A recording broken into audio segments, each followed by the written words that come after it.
Bueno, entonces, quizá vamos a hacer una introducción breve general que completaremos el próximo día y luego entramos directamente al capítulo 13. A ver, compartir archivos.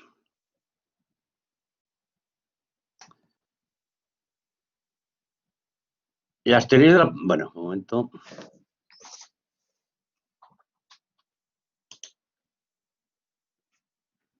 Vamos a cambiar de documento y vamos a empezar con este otro. Esto no lo voy a grabar ahora porque lo vamos a repetir el próximo día y ahora lo voy a hacer más rápido. Solamente en deferencia a los dos compañeros que tenemos del otro lado del Atlántico. Bueno, primero, una reflexión general. Este seminario comenzó como un seminario de lectura del Capital.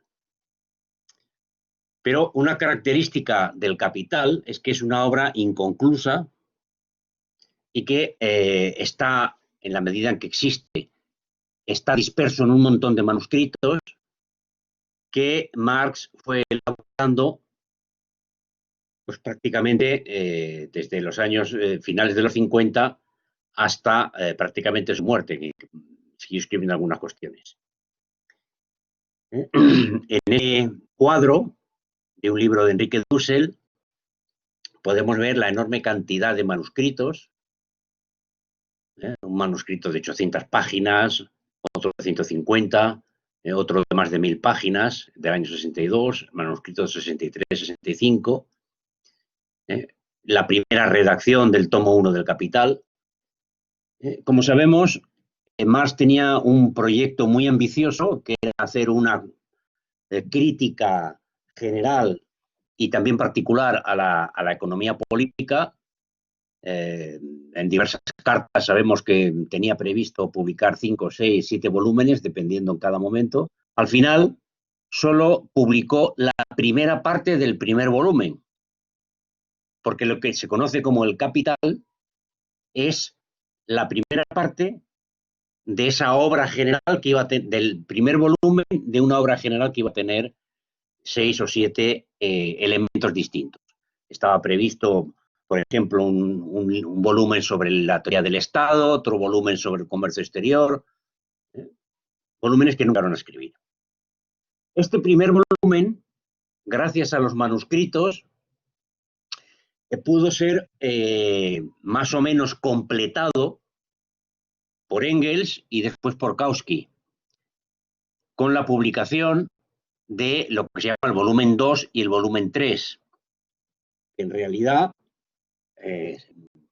es lo que está más desarrollado dentro de la producción de los manuscritos de Marx, y que todo ello corresponde al primer libro. Es decir, que de su proyecto de 5 o 7 libros, Marx solo trabajó de forma más o menos sistemática sobre el primero, y de ese primero él solamente publicó una parte, que es lo que se conoce como el volumen 1 del Capital. Todo esto señalarlo porque es interesante para ver pues la dificultad que tiene el formarse en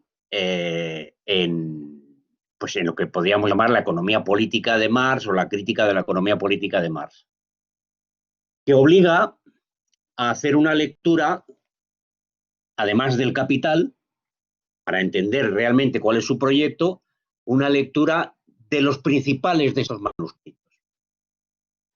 Unos no es necesario leerlos en su versión manuscrita, digamos, porque, ya digo, fueron sintetizados y reelaborados, en realidad, a pesar de lo que digan algunos, sin dejar muchas cosas fuera, por Engels en el tomo 2 y el tomo 3. Pero hay otros dos manuscritos que son especialmente relevantes. Por una parte, los primeros, cuando Marx decide ponerse a estudiar de forma sistemática la economía, dado que Engels le dice que para entender la nueva sociedad no basta con la filosofía. Es más, no es que no basta la filosofía, sino que no es el pensamiento filosófico el que permite entender la dinámica del capital, sino el pensamiento de la economía política, la crítica de la economía política, no la crítica de los filósofos. Marx, esto Engels se lo dice en los años 40, pero Marx tiene que posponerlo por razones políticas, por los compromisos que tenía, hasta que se exilia en Inglaterra y como no tiene mucho que hacer, pues tiene tiempo para ponerse a leer de forma sistemática a los economistas. De esa primera lectura sistemática de los textos de los economistas surgen los llamados Grundrisse, los fundamentos, que se diferencian del resto de los manuscritos porque tienen un fuerte lenguaje y, por tanto, una forma de expresión fuertemente influida todavía por la filosofía, y en particular por la filosofía de Hegel. Por tanto, son el primer gran manuscrito, pero el más complicado de leer por parte de quien tiene, pues nosotros, de los que vivimos, pues eso, 100, 150 años después de que se hayan publicado estos textos. Es el más complicado porque es el más filosófico, pero ya no es de filosofía, sino que es de economía. Al ser un texto de transición o de crítica de la economía, tiene esa dificultad añadida. Y el otro gran manuscrito es en el que estamos ahora empeñados, que es el de las teorías de la plusvalía. Uno de los libros que iba a componer esa obra, ese capital completo, era precisamente una historia del pensamiento económico. Esta historia del pensamiento económico disponemos de ella porque el manuscrito del 61 y 63, ese enorme volumen de escritos de la primera producción después de lo una parte la utilizó Engels,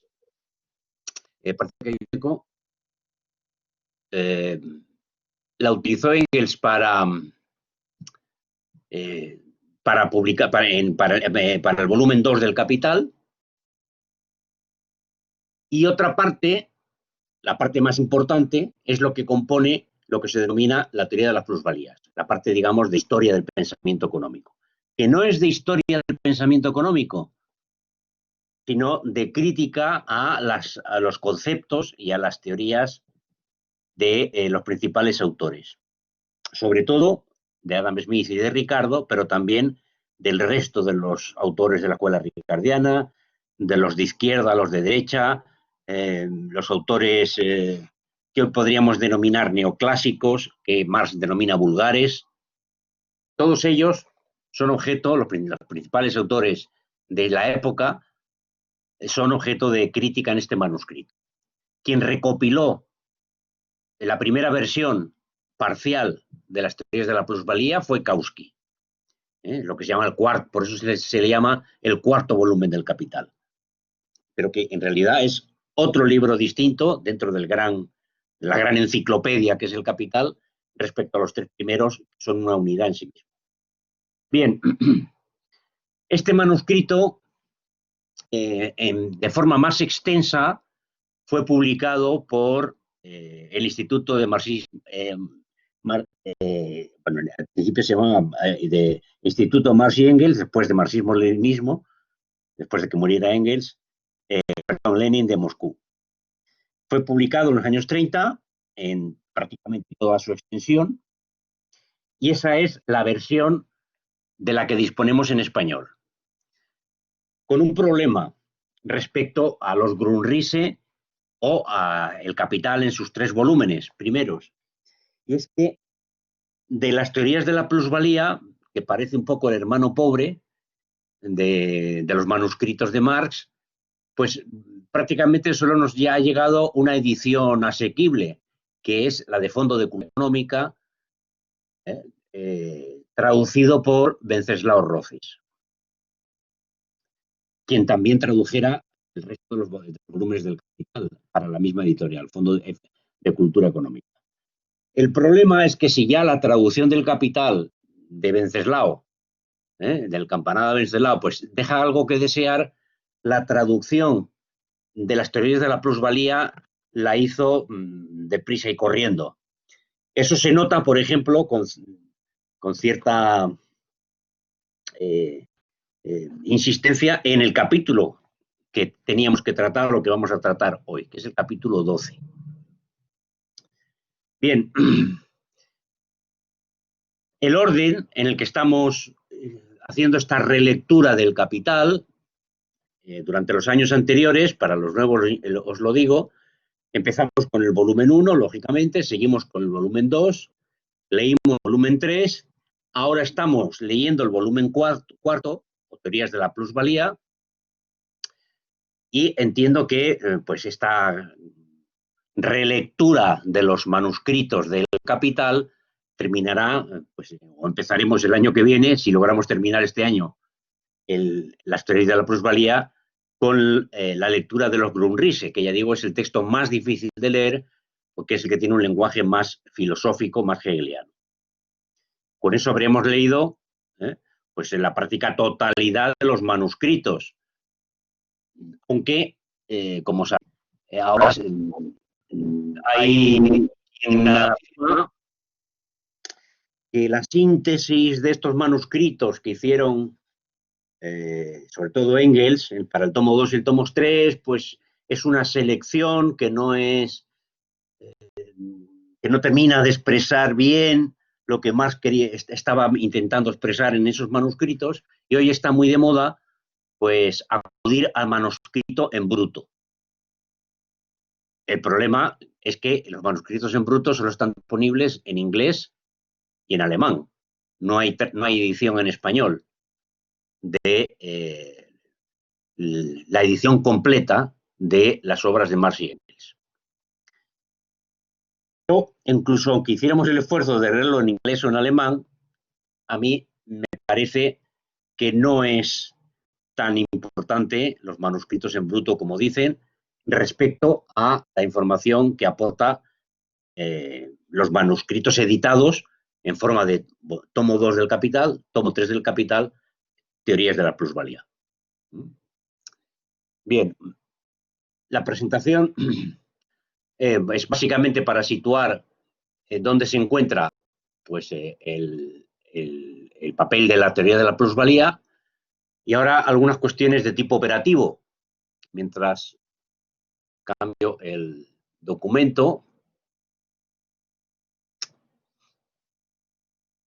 La dinámica que seguimos aquí es que un seminario autogestionario, digamos. Los participantes nos repartimos el trabajo. De hecho, este es el último capítulo, el capítulo 13, 12, el que habíamos distribuido entre los que participan, y cada sesión, pues uno de nosotros hace la presentación del capítulo correspondiente, o los capítulos si son muy cortos. No tiene mayor complejidad esta historia. La ventaja que tiene este método es que obliga a la lectura. Dicho de otra forma, aquí no se va a dar una síntesis de lo que dice el Capital o de lo que dice las teorías de la plusvalía. Tampoco, aunque se graben, la lectura o el escuchar y ver las sesiones es el objetivo fundamental. El objetivo fundamental es crear las condiciones, un mínimo de condiciones, para que cada uno de los que participan haga el esfuerzo de leer el texto.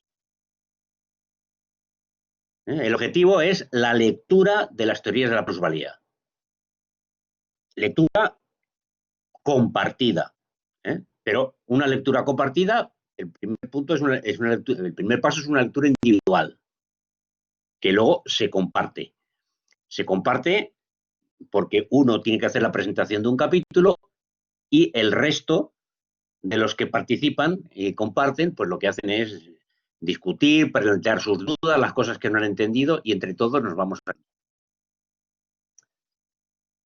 Por tanto, no es una introducción, ni este curso no es una introducción a la teoría de la plusvalía, del mismo modo que el curso que va a empezar la semana que viene, que lo iniciamos de nuevo, de lectura del tomo 1, es una introducción a la lectura del Capital. Es una lectura del Capital, que exige, por tanto, para que sea de provecho, que todos los que participemos nos traigamos leído y a ser posible anotado, rayado y comentado el capítulo que toque en cada sesión.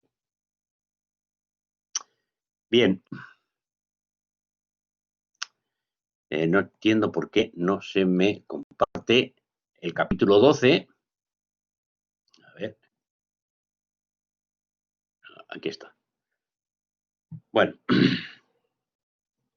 Víctor, ¿se ha puesto a, ¿cuándo has puesto a grabar esto?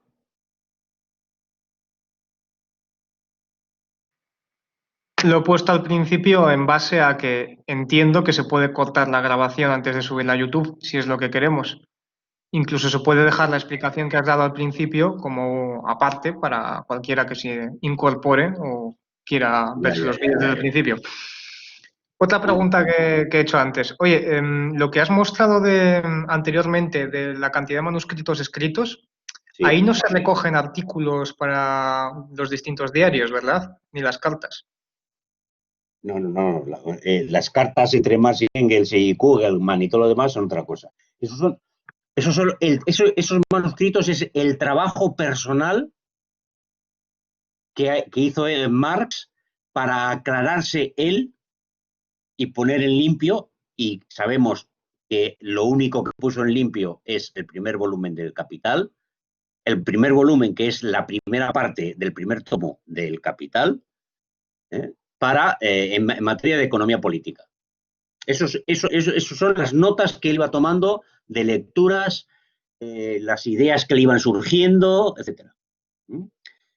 Cómo él iba organizando en su mente la estructura, la metodología, los contenidos, los conceptos, las categorías de la crítica de la economía política y de la construcción de su interpretación de la realidad, que, ya digo, su síntesis más sintética, valga la redundancia, es el tomo 1 del Capital.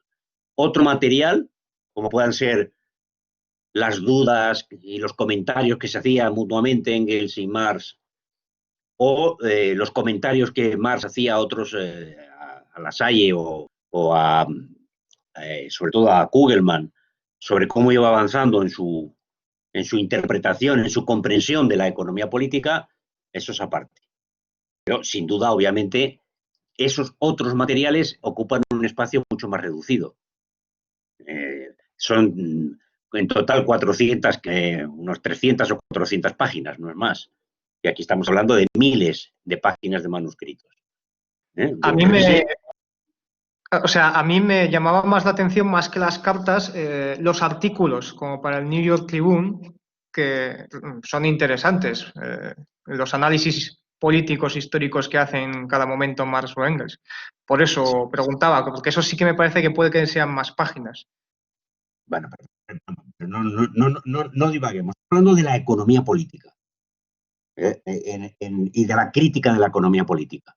Los artículos para el New York Tribune hablan hasta de la Revolución Española y de los carlistas, y habla de Simón Bolívar, el terrateniente, en fin, habla de muchas cosas. Obviamente, toda la contribución de Marx no se reduce a la crítica de la economía política. Por ejemplo, el método de análisis histórico en la crítica de la economía política está más bien implícito, y tienes que ir a buscarlo en textos como el 18 Brumario, en los artículos de Engels sobre la India, de Marx sobre Irlanda, sobre Polonia, sobre la Revolución Española, etc. Pero, en todo caso, incluso metiendo todo lo que quieras, de lo que nos ha llegado, la mayor parte del material que nos ha llegado no editado, no publicado por Marx, son estos manuscritos vinculados a la crítica de la economía política al Capital. Es la mayor parte del material que existe. Del material no publicado, ¿eh? Es decir, no hay mucho material no publicado por Marx, pues, qué sé yo, sobre el problema de las nacionalidades o sobre los campesinos rusos. No hay mucho. En cambio, hay mucho material sobre crítica de la economía política. ¿Aclarado? Sí, sí, completamente. O sea, sin más, era por ver la cantidad que había escrito en cada año y pues ya me has aclarado que se refiere a publicado y que de eso que no está publicado es fundamentalmente economía. Nada, eso era todo. Es que, de hecho, cuando más escribes es en los años 50 y 60, pero es cuando menos publica, paradójicamente. Bueno, el capítulo 12, que es el que nos tocaba trabajar en esta sesión, está en una parte de la teoría de la plusvalía donde está analizando la teoría de la renta. Aunque el capítulo lo titulan El cuadro sobre la renta diferencial y su explicación, contiene cambios en cuanto al volumen y a la tasa de la renta, diferentes combinaciones de la renta diferencial y la renta absoluta, los cuadros A, B, C, D y E y el análisis de los cuadros. Este capítulo es, por tanto, parte del análisis de la teoría de la renta, que incluye el capítulo 11, el capítulo 12, el capítulo 13, que nos tocará el próximo día, y el capítulo de la renta de Adam Smith. Después, y antes, también había, en el primer volumen, una parte importante del mismo está dedicado al análisis también de la teoría de la renta, tanto en Ricardo como en sus divulgadores. Que Marx dedique tanto espacio a la renta, prácticamente volumen y medio, de 3 volúmenes, y bastante menos a la teoría del coste de producción, a la teoría de los precios, a la teoría de la ganancia o a la teoría de la acumulación, es difícil de explicar,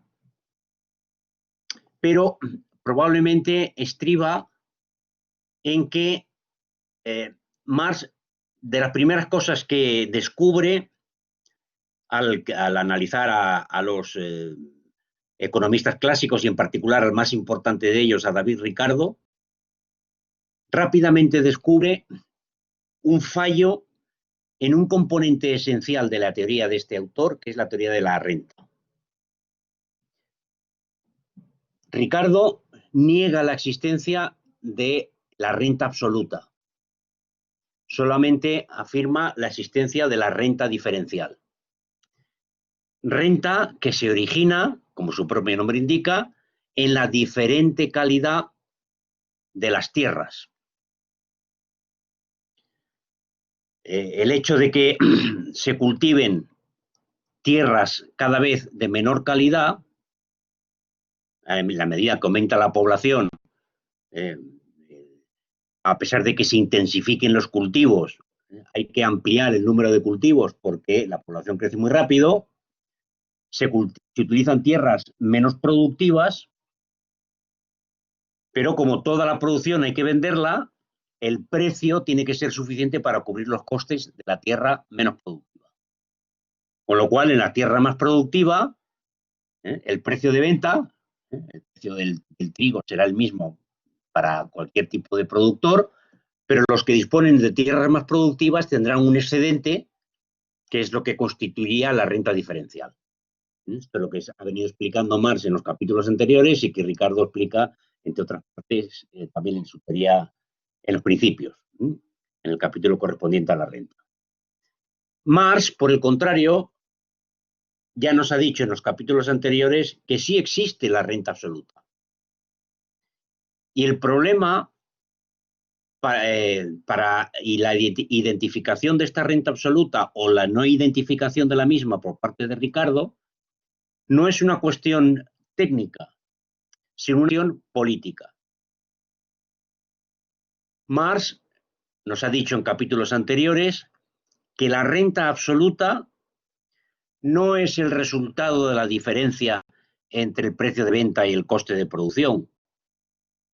No es el resultado de la superganancia que puede obtener un propietario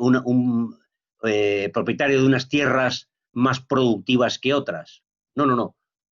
La renta absoluta es un derecho que deriva, es una ganancia, una forma de ganancia rentista que deriva de la propiedad privada.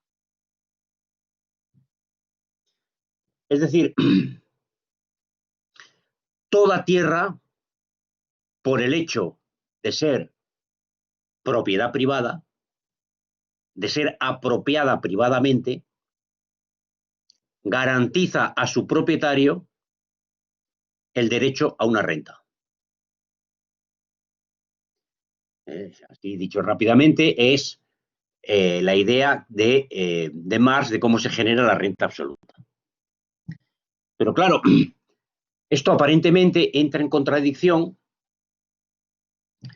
con la teoría del valor, aparentemente, que dice que las mercancías se venden en el mercado a un precio que garantiza a los propietarios del capital la ganancia media, la ganancia media de la economía. Solamente aquellos que produciendo lo mismo que otros lo hacen de forma más intensiva, con mayor productividad, obtienen un superbeneficio. Pero la expectativa de todos los que venden es vender la perspectiva de obtener la ganancia media. Lo que dice Marx es que el capitalista en la explotación agraria no es el propietario de la tierra, puede coincidir, pero no es el mismo. El propietario del capital es el capitalista en la industria y en los servicios.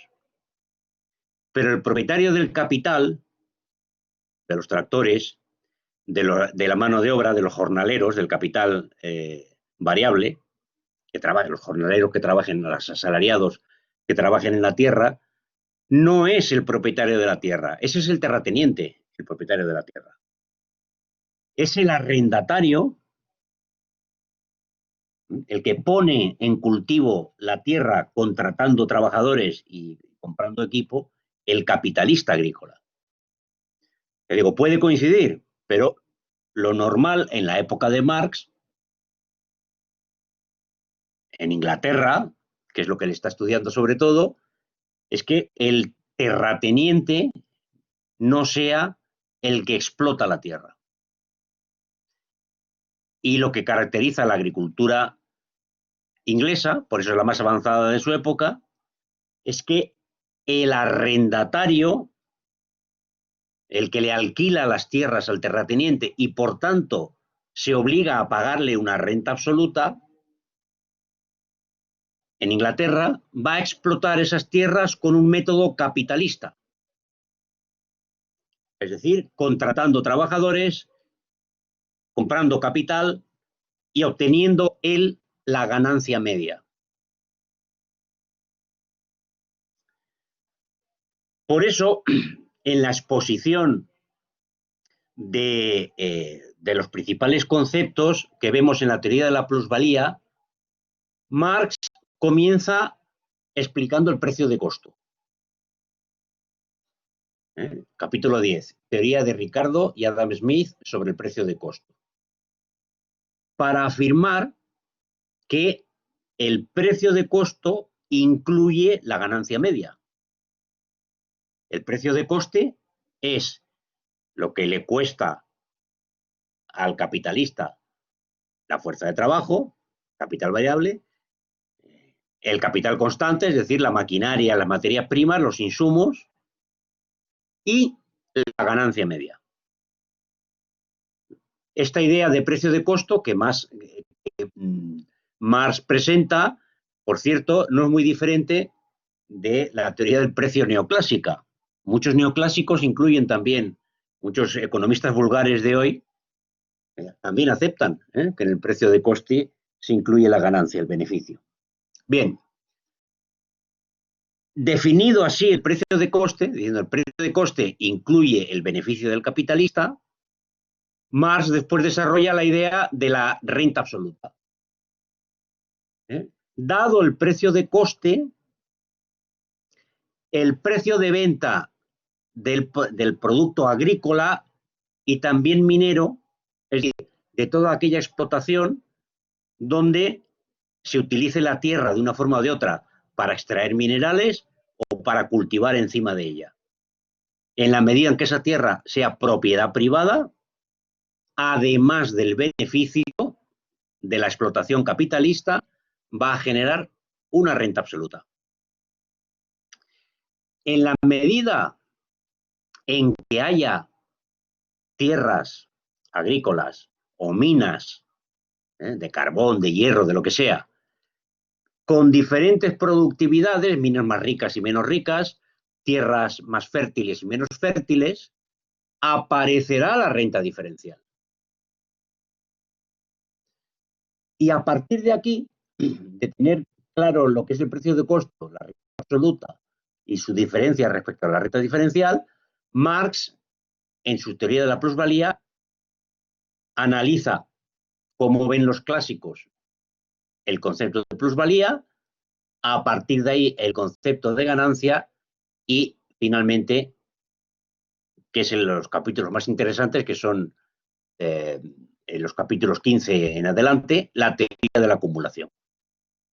Digamos, esta es la lógica de despliegue de los conceptos que expresa, primero, la afirmación de una realidad que los clásicos más importantes niegan, que es la de la renta absoluta, la afirmación, por tanto, del carácter menos relevante del concepto de renta más habitual, que es el de renta marginal o renta diferencial, y, por tanto, la importancia del concepto de renta para definir el de plusvalía, el de ganancia y el de acumulación.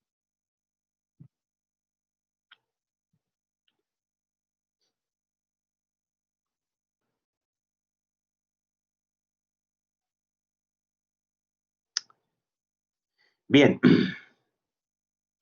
el capítulo consiste básicamente, por parte de Marx, en presentar varios ejemplos de cómo, independientemente de que se utilice en tierra, en este caso él utiliza el ejemplo no de la explotación agraria, sino de la explotación minera, que ya digo, es perfectamente transferible a la explotación agraria. Tierra de distinta calidad productiva, una para extraer de la tierra minerales, la otra para cultivar sobre la tierra. La teoría es la misma. Con el ejemplo de la minería, dice que independientemente de las diferencias de productividad, del tamaño de las vetas que haya en unas minas o en otras, en todas las tierras hay que pagar al propietario la misma renta absoluta. Y lo que varía es la renta diferencial. Lleva el análisis al extremo y plantea situaciones en las que, por las razones que sean, se ponen en explotación tierras o minas de una productividad tan baja, que ni siquiera permite al capitalista correspondiente, al explotador de la mina correspondiente, obtener la ganancia media, la ganancia normal. O no le permite pagar. Bien, También pone el ejemplo en que se cultivan tierras o se explotan tierras de tan baja productividad que no da para pagar la renta absoluta. Y con estos ejemplos, Marx lo que hace es decir, ¿qué es lo prioritario? Lo fundamental es la renta y no la ganancia del arrendatario capitalista. De modo que, si por la demanda existente en un país se explotan minas con tan baja productividad que no permiten pagar la renta, no generan renta diferencial, pero si ni siquiera permiten generar renta absoluta, la renta absoluta se paga. ¿Y se paga a costa de qué? A costa de la ganancia capitalista. El explotador de esa tierra tendrá que aceptar una rentabilidad inferior a la normal, a la ganancia media, que como sabemos pues se define en función, ya lo veíamos en el tomo 3 del Capital, en función de la masa de plusvalía que se genera en toda la economía. Si es un 10%, el ejemplo es el que pone Marx, es el 10%. Si hay que liberar un 10% para pagar la renta y solo hay un 15%, pues se tendrá que quedar el arrendatario con una ganancia capitalista del 5%. Parte de un ejemplo en el que se explotan 3 clases de minas, pues, son minas de carbón, en las cuales una arroja la renta absoluta, la segunda el doble de esa renta y la tercera el cuádruple de la renta absoluta del primer tipo.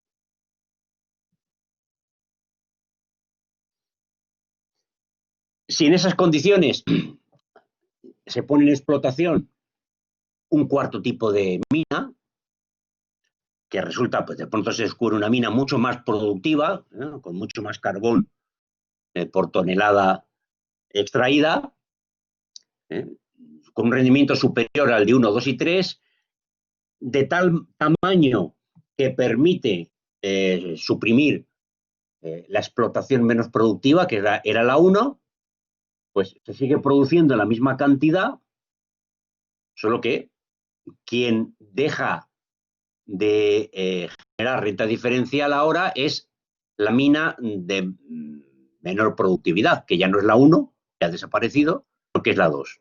Renta diferencial 0.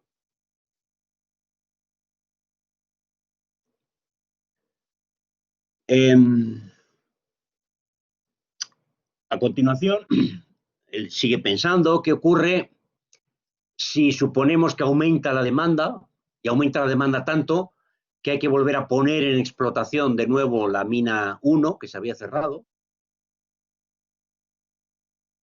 Otro ejemplo, el ejemplo B, la producción es lo suficientemente grande porque hay una gran demanda para que la tierra de menor productividad inicial ya no arroja renta, pero sigue dejando la ganancia usual. ¿Qué ocurriría entonces con los precios, con el precio individual, con el precio por tonelada? Y el último ejemplo que pone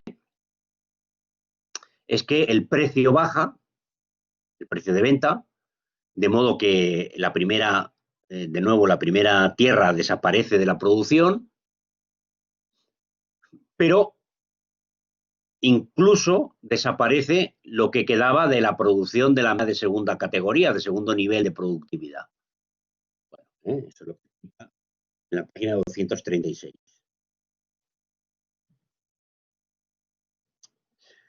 Bueno,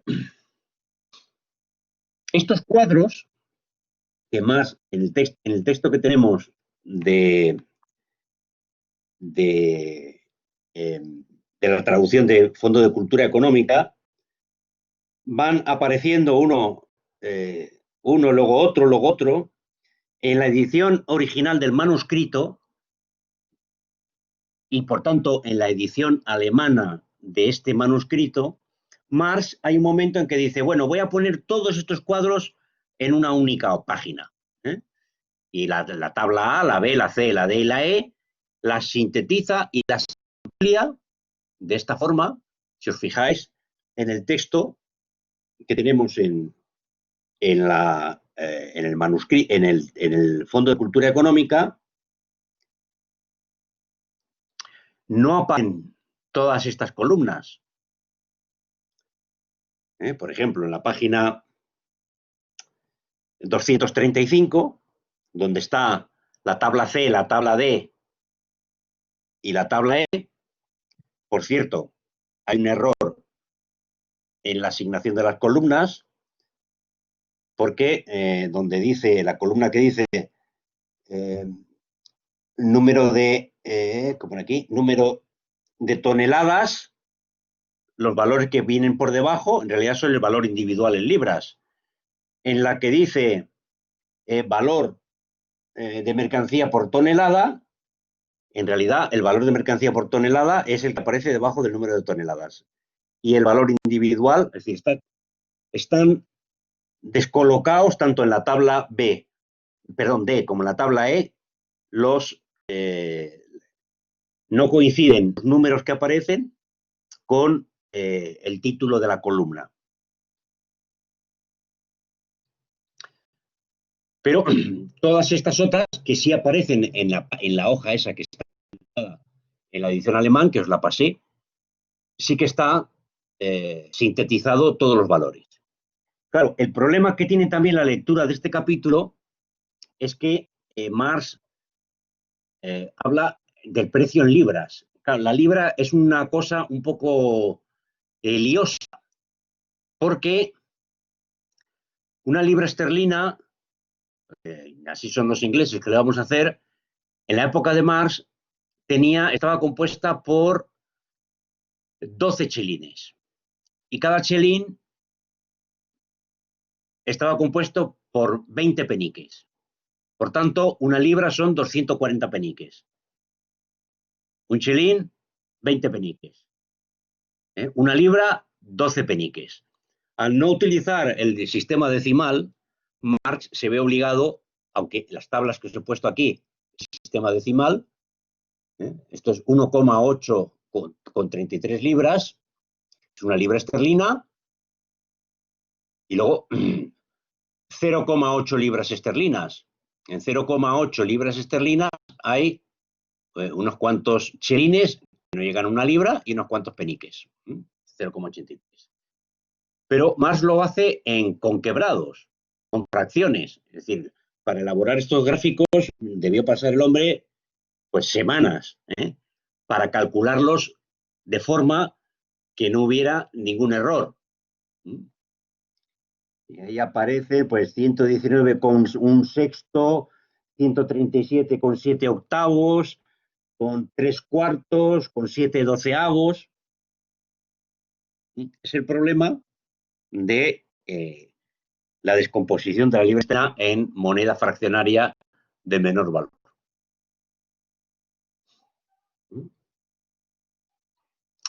Bien.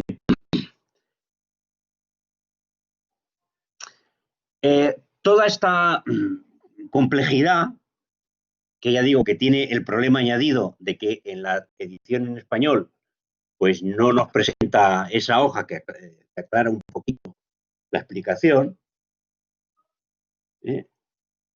resume básicamente en lo siguiente que aparece en la página 243. ¿Qué dice Marx ahí? Los 5 cuadros revelan que la renta absoluta equivale siempre al excedente del valor de la mercancía sobre su propio precio de costo. Mientras que la renta diferencial es igual al excedente del valor de mercado sobre su valor individual, la renta. En total, si es que hay renta diferencial aparte de la renta absoluta, igual al excedente del valor de mercado sobre el valor individual, más el excedente del valor individual sobre el precio de costo, o igual al excedente del valor de mercado sobre el precio de coste individual. Bueno, este párrafo parece un poco lioso si no se ha leído el capítulo y el anterior capítulo con detenimiento, se resume en que Marx nos da una identidad contable de la renta absoluta y la renta diferencial. La renta absoluta es el valor individual, la diferencia entre el valor individual menos el coste de producción individual. La renta diferencial es igual al valor de mercado menos el valor individual. Y la suma de la renta absoluta y la renta diferencial, pues es la suma de estos dos, que es la diferencia entre el valor de mercado y el coste de producción individual de cada mina, cada parcela de tierra, cada área, cada hectárea, lo que sea. Esta es la síntesis conceptual que deriva de todos esos cuadros llenos de quebrados, incomprensibles, incluso para un inglés moderno, donde esa división de la libra no centesimal pues ha desaparecido. Hoy una libra son 100 peniques y se acabó. No 240. Bien, aquí hay que tener en cuenta la idea de valor de mercado y valor individual. El valor de mercado es el precio al que hay que vender, al que en función de la demanda se vende la producción de la tierra de menor rentabilidad.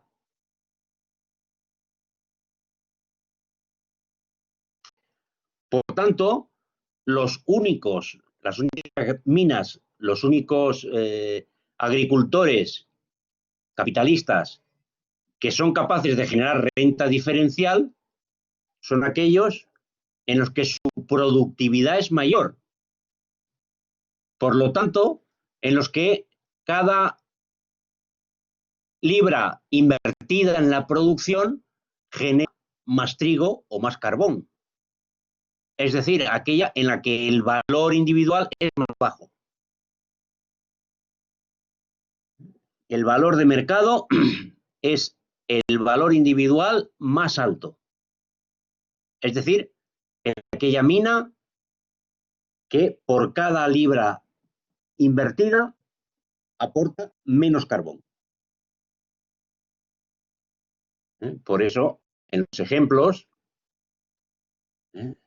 en la tabla de cuadro, en la síntesis de las 5 tablas, Marx se empeña en poner el valor individual por tonelada, valor de mercado por tonelada, obviamente el valor de mercado por tonelada es todo el mismo en todas, pero el valor individual, el valor de mercado por tonelada es siempre el mismo, vinculado a la tierra de menor producción, pero el valor individual por tonelada es muy diferente.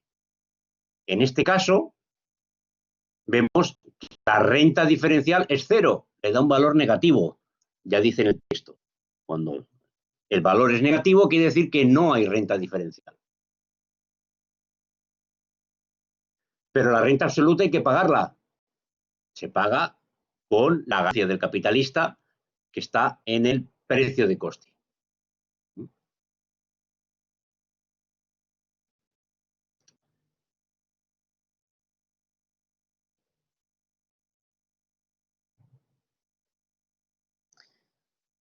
Ya lo he definido anteriormente, Marx nos vuelve a dar la definición de lo que es su descubrimiento en la teoría de la renta.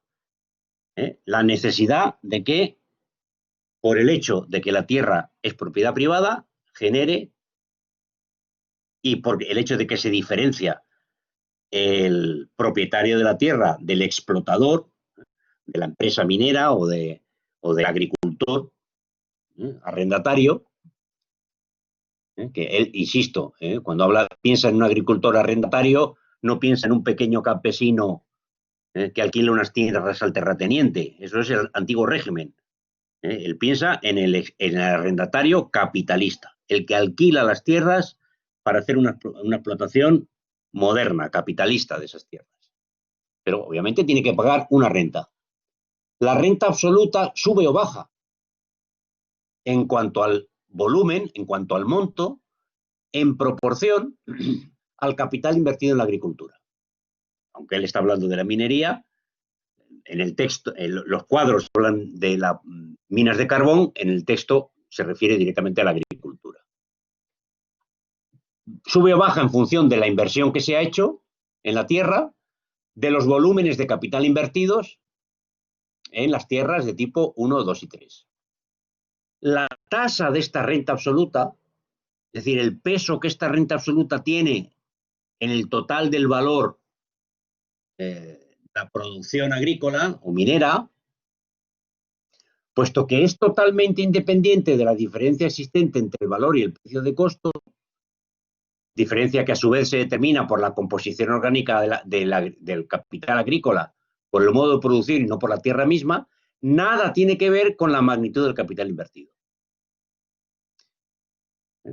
Explicado formalmente, la renta absoluta es la diferencia entre el capital invertido en la agricultura y el precio de mercado, el valor de mercado. La diferencia entre el valor de mercado y el precio de costo es función de la composición orgánica del capital, de la relación que hay entre capital constante y capital variable, no del volumen de capital invertido. Si el valor de mercado baja hasta el precio de costo de una mina, pues obviamente no tendrá renta ninguna. El capitalista, el propietario, exigirá que se le pague su renta y el explotador de la mina, ya digo, tendrá que pagarlo de su ganancia normal, quedándose con una ganancia inferior a la normal. Bien, a partir de estas tablas, Marx elabora, aquí está puesto con los nombres en alemán, de la hoja que os he pasado, de la Marx-Engelwerke, pero son, digamos, la síntesis, esto que aparece en el capítulo es la que he puesto en las dos transparencias anteriores.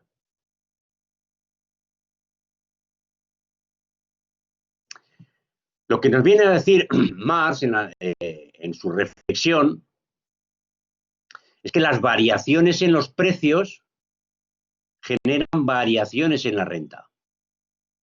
La variable independiente no es la renta, es el precio. La renta es una variable dependiente. En las páginas 248-261 da la siguiente explicación. Por cierto, que antes de llegar a la página 248-261 hay que señalar algunos errores en la traducción. Por ejemplo, en la página 239, en la parte, en las 1, 2, 3, 4, 5, 6, 7, 8, 9, 10, 11, 12, 13. En la línea 13, empezando por abajo, dice, la productividad del trabajo, 12 y 13, la productividad del trabajo afecta al valor total del producto, pero puede incrementar la plusvalía si el producto no entra en el consumo del trabajador. Bueno, aquí sobra la palabra no.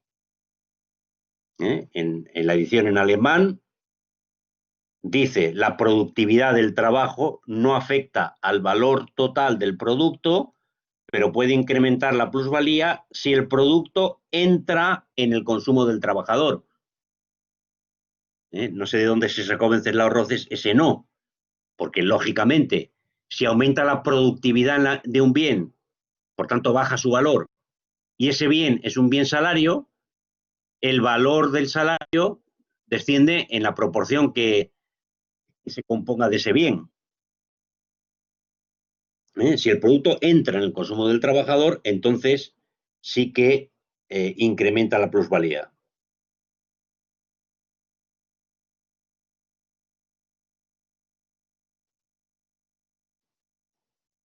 Más errores.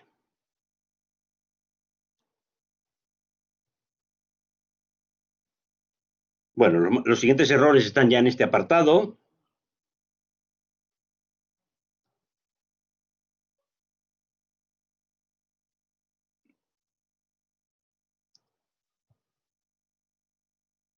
Vamos a ver.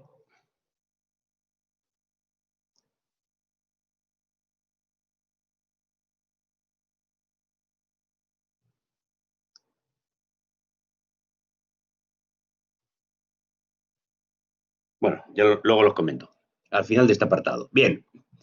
Variaciones de los precios y variaciones. Probablemente haya más errores que se me hayan pasado, ¿eh? Pero el de las columnas de las tablas y ese no, y algunos que vienen después, demuestran que, pues, que se ha editado con mucha. Se ha traducido con mucha velocidad. Consideraciones acerca de la influencia de un cambio en el valor de los medios de vida y de las materias primas y, consiguiente, el valor de la maquinaria sobre la composición orgánica del capital.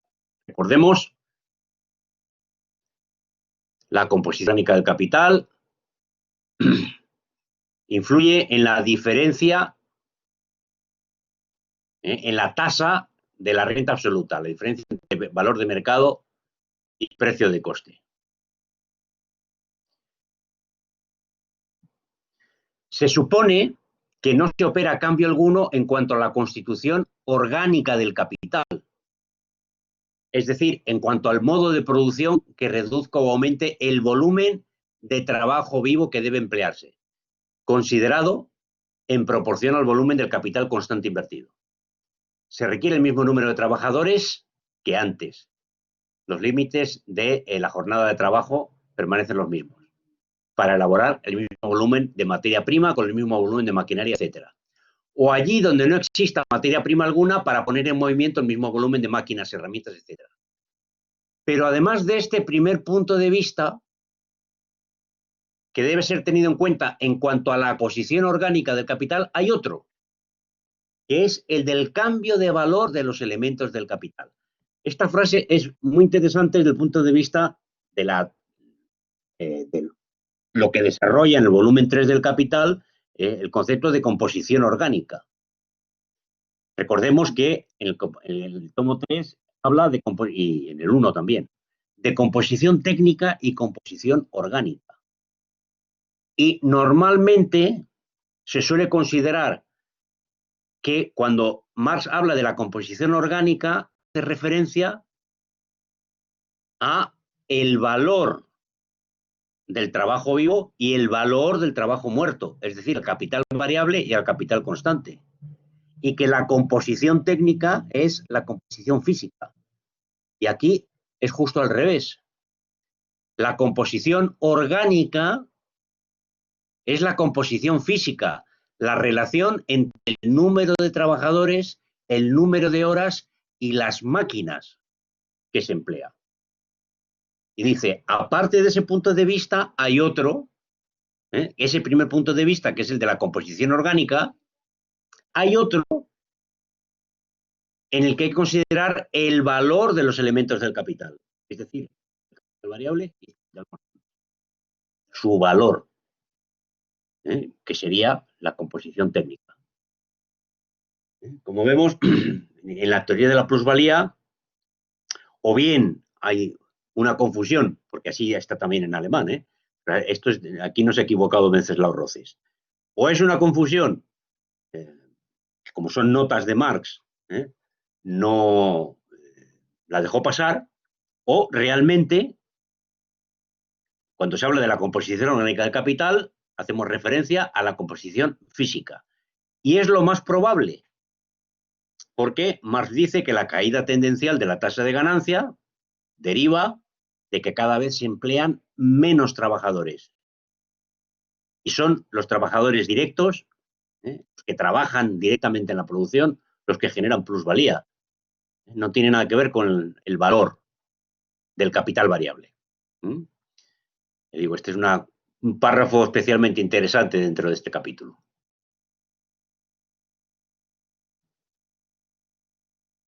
Hay otro resumen de otras tablas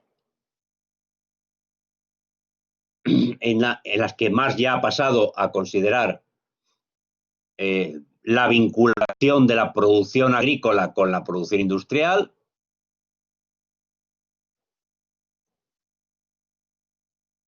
Este resumen sí que está en la traducción de Fondo de Cultura Económica,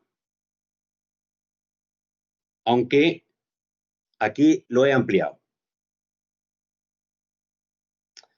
A ver, primero te dedicar el resumen, si hay otros errores por aquí que he notado.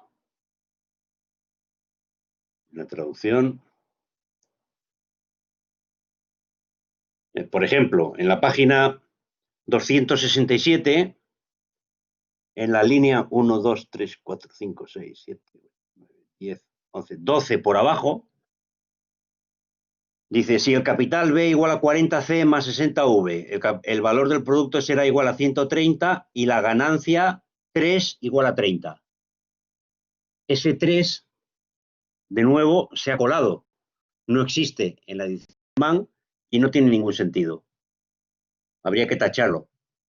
Si el capital B es igual a 40C más 60V, el valor del producto será igual a 130 y la ganancia igual a 30. No hay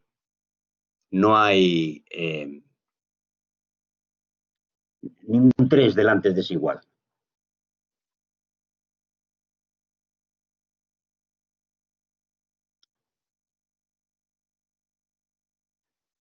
Bien, ¿qué es lo interesante de otros cuadros en los que analiza cómo evoluciona el precio, la ganancia, en fin?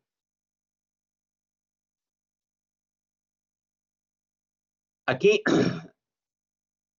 estos cuadros, estas columnas que están en rojo, las he puesto yo para mostrar que en este caso, mientras en las otras 5 tablas donde analiza el tema de la renta, Marx metió un montón de horas, pero hizo los cálculos exactos, no falla ni uno. Aquí tiene algunos problemas. Por ejemplo, el coste por obrero no es el mismo en 1 que en 2, que en 3 o que en 4.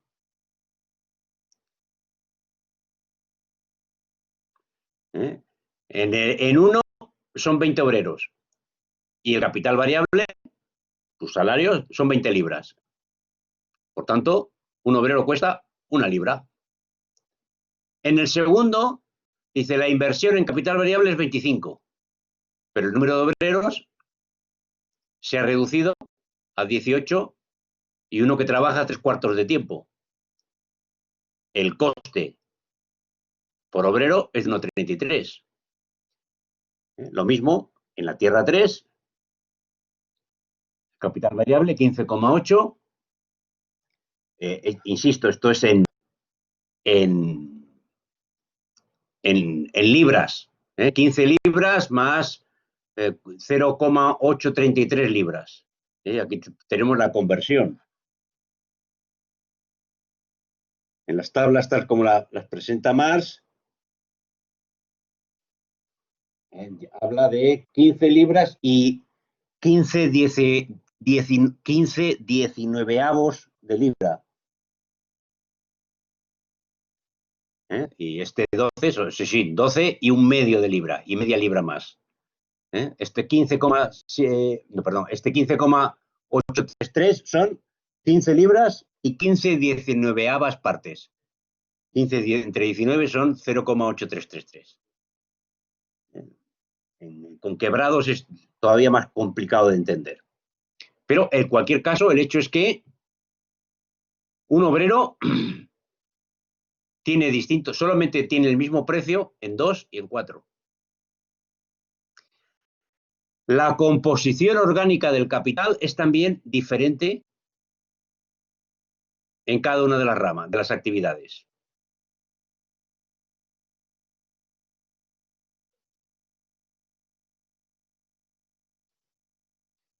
Y la tasa de explotación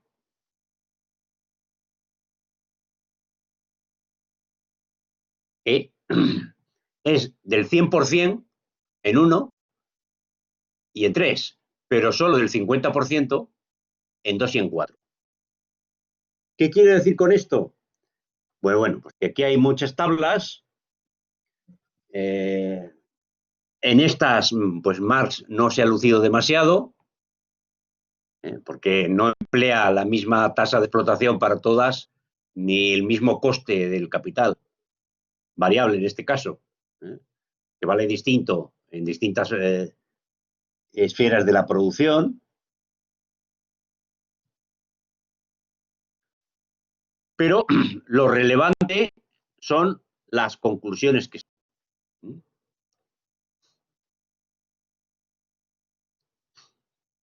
Esto es que, en última instancia, la renta se divide en renta absoluta, que siempre existe, y la renta diferencial, que existe en la medida que hay diferencias de productividad natural, de la tierra, de la fertilidad del suelo, de la riqueza de las minas, y en función de la demanda se ponen o se sustraen de la explotación las menos rentables.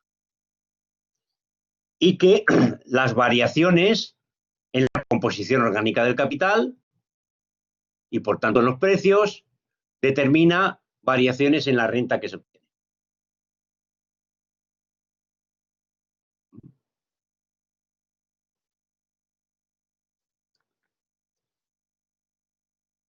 Este ejercicio que hace al final del capítulo sobre la relación que tiene la composición orgánica del capital con los precios y la ganancia prefigura, de alguna forma, ya lo veremos también después en el capítulo sobre la ganancia, donde digamos, las ideas las desarrolla de una forma más sistemática, pero prefigura lo que aparece en el tomo 3 del Capital, la sección, no me acuerdo cuál era, la 2 o la 4, sobre la caída tendencial de la tasa de beneficio.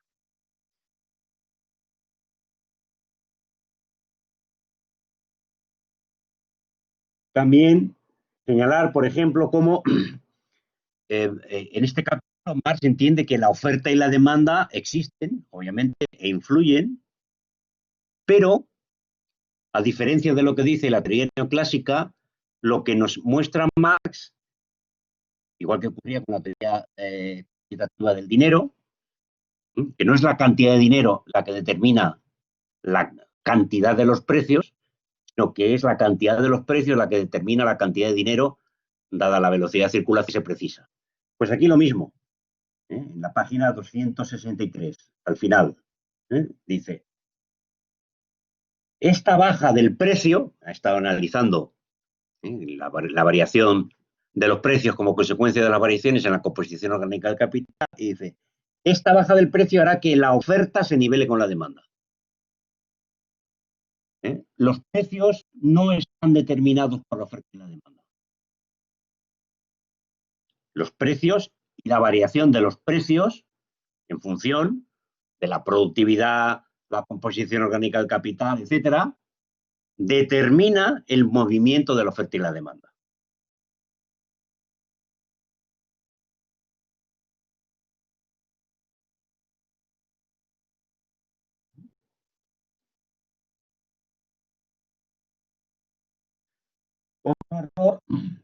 En la página 264, al final, vuelve a sintetizar lo que es en realidad la síntesis del capítulo. Estas ecuaciones de aquí. Dice: la renta actual equivale a la diferencia entre el valor individual y el precio de coste. Mala traducción. En el original alemán, correctamente dice: la renta actual equivale a la diferencia entre el valor de mercado y el precio de costo. como ha dicho también en la página 243, no el valor individual. De nuevo, una ligereza del traductor, porque individual y mercado en alemán son dos palabras muy diferentes. El segundo y la tercera es correcto. La renta absoluta equivale a la diferencia entre el valor individual y el precio de costo individual. Y la renta diferencial equivale a la diferencia entre el valor de mercado y el valor individual. La renta actual o renta total equivale a la renta absoluta más la renta diferencial, o dicho en otros términos, el excedente del valor de mercado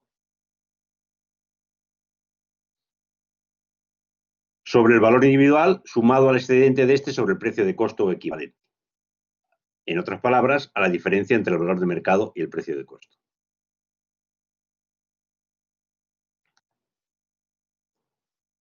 Si el valor de mercado es mayor que el valor individual, hay renta diferencial.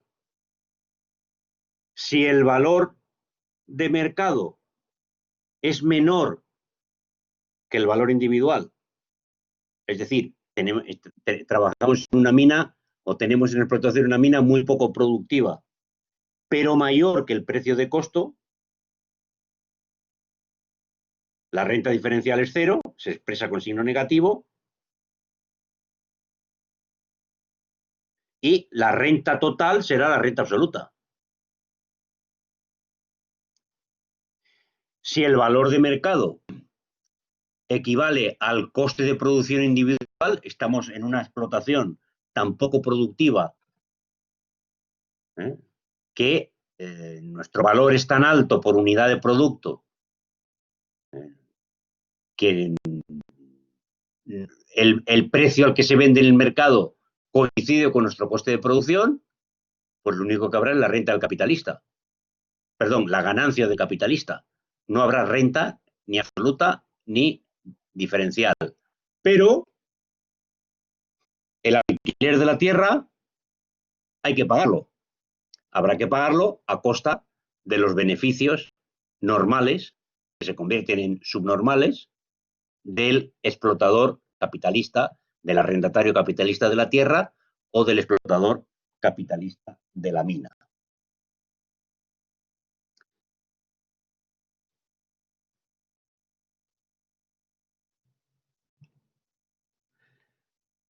Otra idea importante, en la página 268, Marx nos recuerda, en una frase así de pasada, al final del primer párrafo, que el precio de costo son los centros de gravitación de los precios de mercado. Esto está escrito a principios de los años 60. En 5 años, él va a desarrollar el concepto de precio de producción, que va más allá de la idea de precio de costo.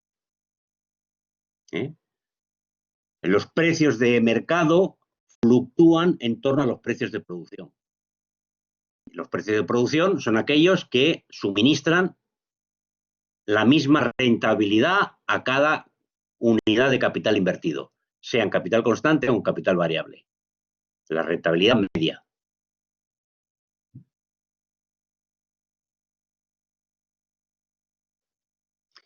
Y la peculiaridad de la explotación de la tierra es que, como consecuencia de la propiedad de la tierra, el producto agrícola, a diferencia de los demás, es decir, a diferencia de los productos industriales y de servicios, se vende no por su precio de costo, sino por su valor. No por su precio de producción, sino por su valor.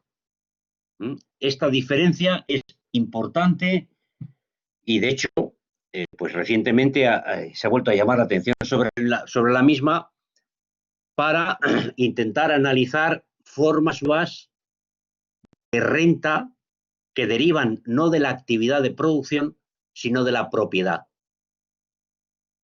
Algunos pretenden trasladar este análisis que Marx realiza para la tierra, la explotación agrícola y minera, trasladarlo, por ejemplo, a las rentas financieras, donde aparentemente, dicen algunos, la propiedad sobre el capital accionarial es equivalente a la propiedad sobre la tierra. No significa que el propietario está explotando capitalistamente esos capitales, sino que él pone el dinero, él es el propietario y por tanto tiene derecho a una renta y no a una parte del beneficio.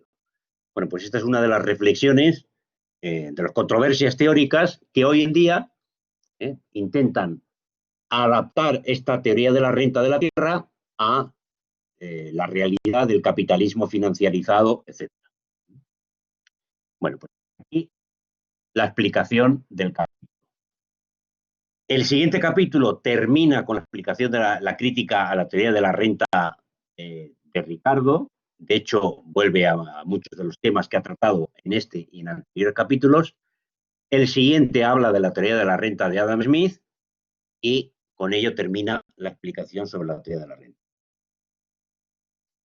Pero eso lo vemos pues en el próximo mes, porque en la sesión del 28, la primera que tenga en el mes de octubre.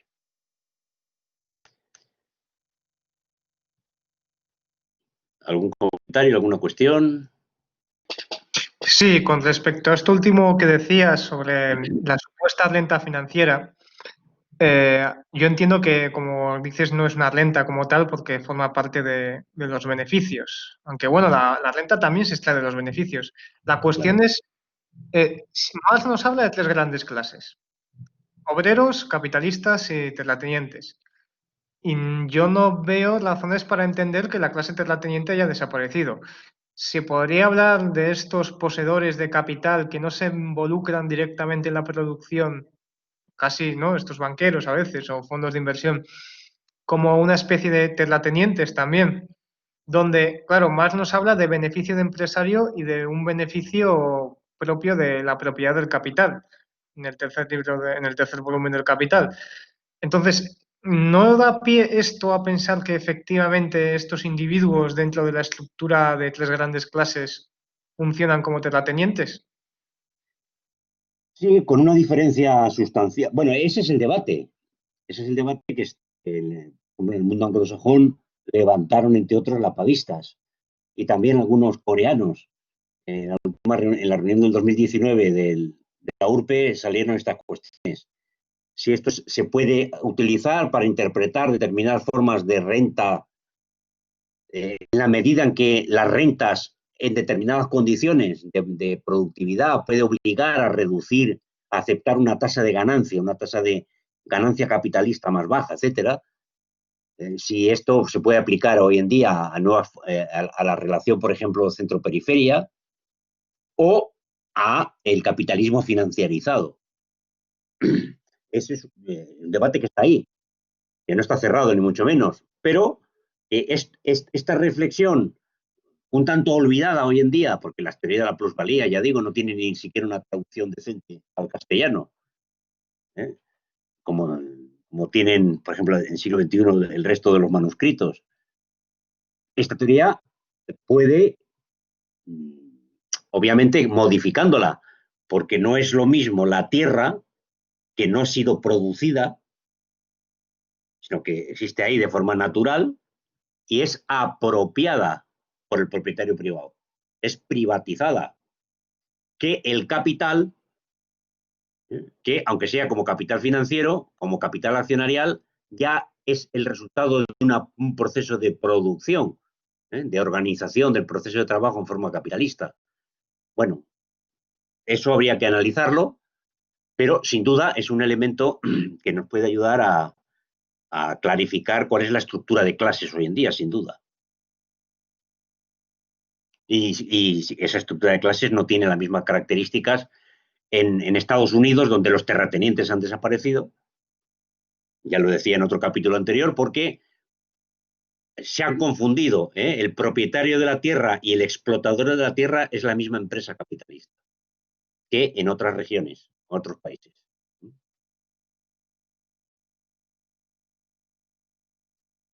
¿Algo Pero más?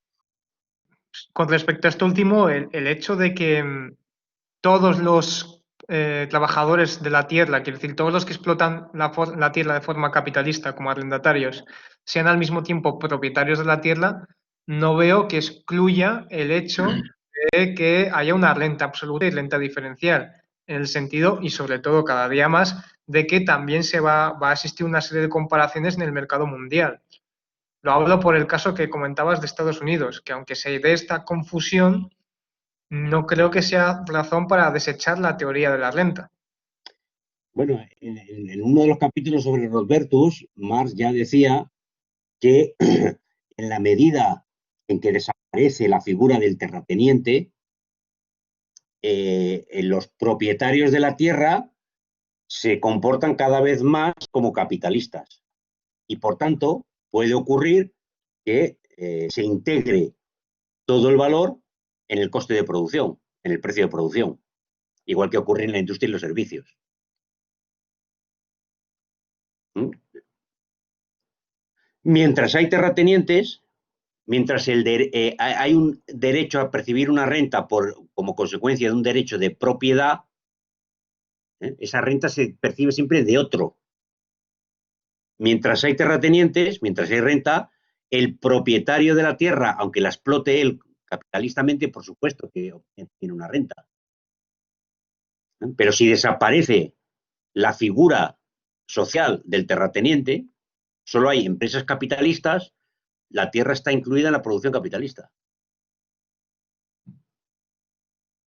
Pero aquí entraríamos de nuevo en el problema de la escasez de la tierra, de los minerales, de lo que sea, y entraríamos en el asunto de que esto pueda ser utilizado como palanca para obtener un beneficio extraordinario, una renta. Porque al final no es que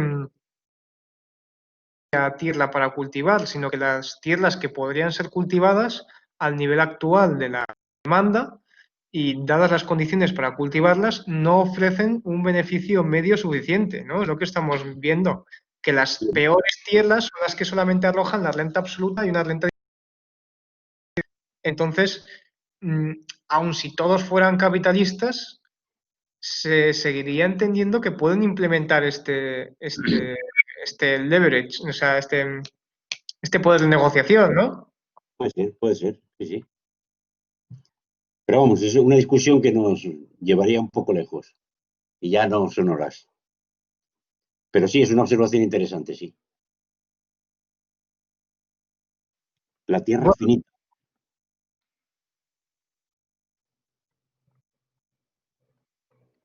Yo no digo nada más. Si nadie tiene nada más que decir, pues cerramos la Sí, sesión. pero antes de cerrar hay que aclarar varias cuestiones. ¿Quién va a preparar por lo Eso. menos el capítulo próximo y el siguiente? A ver, ahora mismo aquí estamos Estefanía, Matías, yo y tú. Y Estefanía y Matías no han dicho nada. Yo preferiría no encargarme, por lo menos es que de cada 28 al día siguiente tengo que hacer un examen. No, no es muy complicado, pero tengo que hacerlo. Mm, ¿Cuántas páginas son el siguiente capítulo? Vamos a Albert? ver. Momento.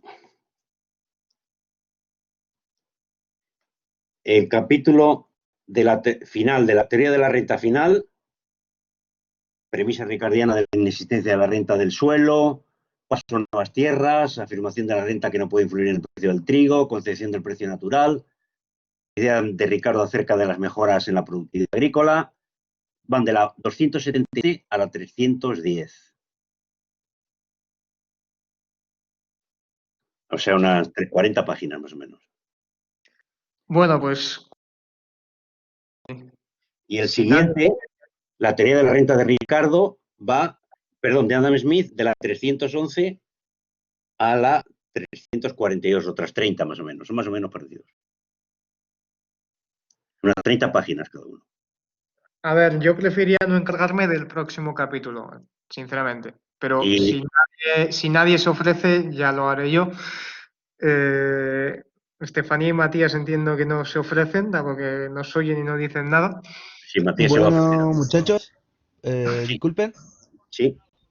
Sí, escucha, Eh, no sé si yo podría hacerlo porque estaba escuchándolo eh, debido a que nosotros estamos acá con el tema del cambio de la constitución, entonces yo Mm. soy partícipe de varias organizaciones por el apruebo para votar en el plebiscito en Chile sobre la nueva constitución y sobre la nueva convención constituyente. Entonces, por este mes y el próximo, claro, voy a leer la lectura y voy a tratar de participar más activamente en cuanto a preguntas y todo, pero se me haría igual un poco complicado hacer el esquema y Bueno, tener una lectura propia para decírsela a ustedes porque como saben, estos 2 meses vamos a estar full en las campañas de lo que convoca en Chile.